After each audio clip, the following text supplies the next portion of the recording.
Today, we're going to pull on a thread that ties together some of music's biggest and most creative artists from the last 60 years.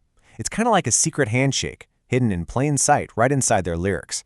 And trust me, it's a wild ride. So let's just start with a question. On the surface, what could possibly link a folk rock god from the 60s, a new wave legend from the 80s, and a Gen Z superstar from right now? It seems totally random, but there's a really specific, kind of mind-blowing connection here. Okay, so let's rewind all the way back to 1963. On his album, The Freewheeling Bob Dylan, he's just rattling off this list of famous women in the song I Shall Be Free. And bam, right there in the middle of it all is a name that's going to become very, very important. Brigitte Bardot. All right, now let's jump forward almost 20 years to 1981. You've got Chrissie Hynde of The Pretenders in their absolute classic Message of Love. And she uses that exact same name as the ultimate stamp of approval for what's good, good, good. So the reference is still powerful, still immediate. And just to bring it right into today, check out this line from Olivia Rodrigo's 2023 song Lacey. A full 60 years after Dylan's track, the name Bardot is still the go-to reference for that kind of timeless, iconic beauty. So it seems like our first clue is a name. And there it is. All three of these completely different artists from totally different generations called on the very same muse in their music, the French actress and icon Brigitte Bardot. But, that's just scratching the surface. This is where the story gets a whole lot stranger. So, what was the deal with Brigitte Bardot? To really get the mystery we're about to dive into, we have to understand why she wasn't just some random celebrity. She was a cultural force. Her name basically became code for a certain kind of cool. By the mid-1950s, Brigitte Bardot wasn't just a star. She was this huge global phenomenon, an icon of beauty, a massive figure in pop culture. Her influence was so powerful that artists were still name-dropping her more than half a century later. She was, simply put, unforgettable. So we've got the lyrical connection, right? That's clear. But the source material for this whole thing suggests there's something much deeper going on. It might not be just that these artists happen to like Bardot. There could be this underlying, almost mathematical pattern that connects them. And that's really the big question here, isn't it? Is it just one massive coincidence that all these creative geniuses happen to reference the same person? Or is there some kind of hidden pattern connecting them all? Something written in, the cards? Okay, now this is where things get really fascinating. According to the source, there's a system that assigns 2 playing cards to every single person based on their birthday. And what we're looking at here are the cards for Bardot and a bunch of artists who name-dropped her, including Anthony Kiedis from the Red Hot Chili Peppers. Just take a look at the suits for a second. See anything repeating?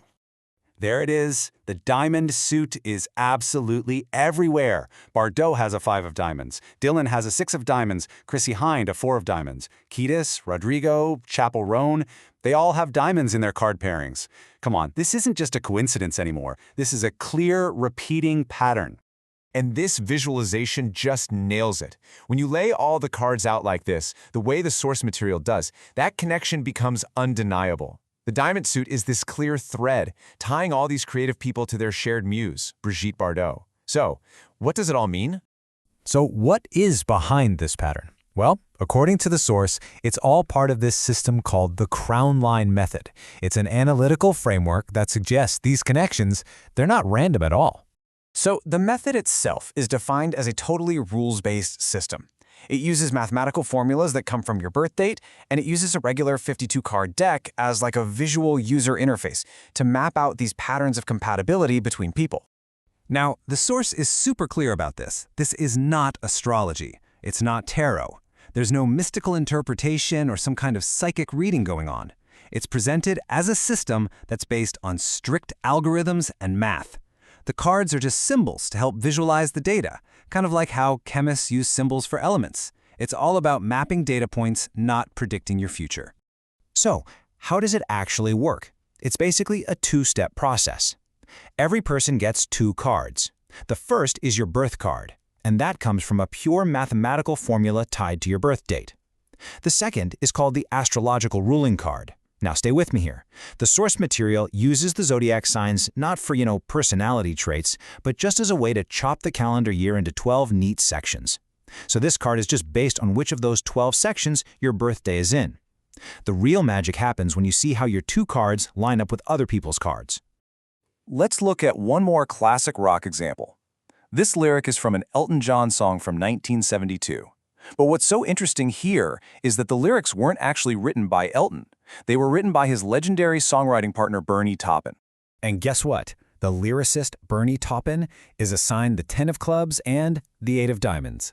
And there it is again, that diamond connection, linking the creative mind who actually wrote the lyric directly back to Bardot's 5 of diamonds. The pattern holds up. Okay, so we've seen this surprisingly consistent pattern connecting rock legends and pop stars through song lyrics and birthdays.